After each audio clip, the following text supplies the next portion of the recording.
आज international women's day के सिलसिले में आप यहाँ पे थी। बहुत सारे हिंड्रेंसेस हैं ख़वातीन इंजीनियर्स को, इसमें कोई मसला नहीं है। और साथ साथ ये भी है कि एक अच्छी खासी परसेंटेज जो है यूनिवर्सिटी से निकल के ख़वातीन की घर बैठ जाती है।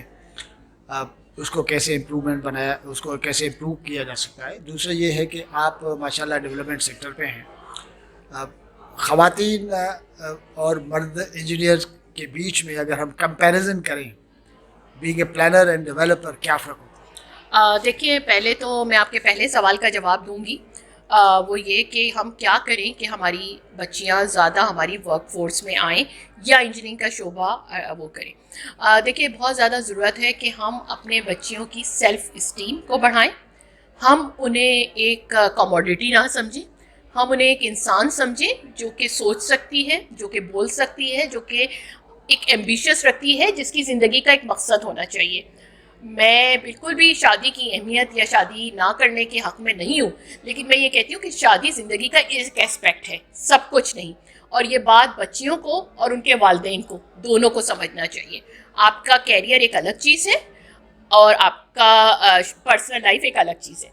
दूसरी बात, अब आप आ जाएं कि जो एक शिकवा रहता है डॉक्टर बच्चियों से भी और इंजीनियर से भी कि वो क्यों छोड़ जाती हैं।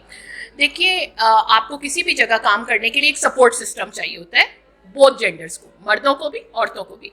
आप सुबह निकलते हैं, आपको नाश्ता मिलता है, शाम को आप आते हैं, आपके कपड़े धुले हुए होते हैं, घर साफ सुथरा मिलता है, खाना पका हुआ मिलता है।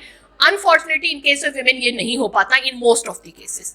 द थिंग इज दिस कि आपको अपने वर्क प्लेस को, आपको अपने होम एनवायरनमेंट को कंड्यूसिव बनाना है for women professional and personal growth के लिए। और उसके लिए बहुत ज़रूरी है कि जब लोग किसी इंजीनियर लड़की से या किसी प्रोफेशनल लड़की से शादी करें तो वो उसके साथ क्लियर कर लें कि वो किस तरीके से, उनकी क्या डिमांड्स हैं, और अगर वो कर रहे हैं तो सामने वाली क्या। अनफॉर्चुनेटली हमारे यहाँ लड़कियों की शादी उनका एक एम ज़िंदगी का समझा जाता है, ठीक है। और बस शादी हो गई तो लड़कियाँ और उनके वालिदैन दोनों समझते हैं कि बस दीन और दुनिया का सब कुछ हासिल हो गया। एंड अनफॉर्चुनेटली क्योंकि अब हम बहुत डिस्परेट होकर शादियाँ कर रहे हैं, इसीलिए हमारे डिवोर्स रेट्स भी बहुत ज़्यादा हो रहे हैं। तो द थिंग इज दैट कि I am going to marry a person, लड़के को भी सोचना चाहिए कि जो प्रोफेशनल है, मैं उससे मालूम करूँ कि वो कितनी एम्बिशियस है, वो किस तरीके से आगे लाइफ को कैरी करना चाहती है, और फिर उसको सपोर्ट भी दूँ। आप डॉक्टर बीवी से ये एक्सपेक्ट नहीं कर सकते कि वो 12 घंटे की ड्यूटी करके आके आपके जूते भी पॉलिश करते और रोटी भी पका के रखते। आपको ये देखना होगा कि सामने एक बंदी है जिसका एक लेवल है, तो मैं उसको उसके लेवल तक काम करूँ।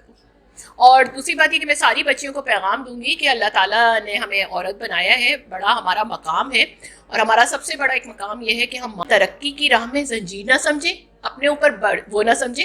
आज आपके माशरे में जितने भी बिगाड़ हैं, जिस तरह से आपकी society in all aspects collapse हो रही है, उसका बहुत बड़ा रीजंस बच्चों की अच्छी तरबियत ना होना है। द घर, द फर्स्ट इंस्टीट्यूशन, द माँ एंड द बाप, the first interaction with the child are not performing their duties as they have to do it.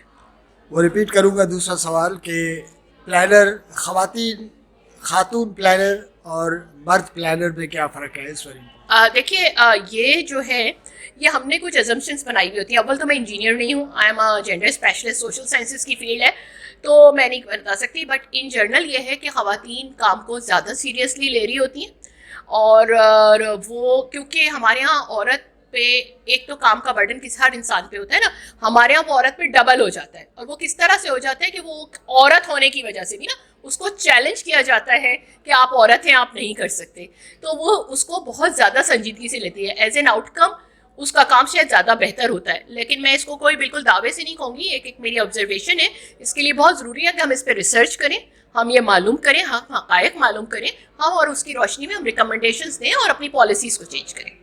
Thank you so much.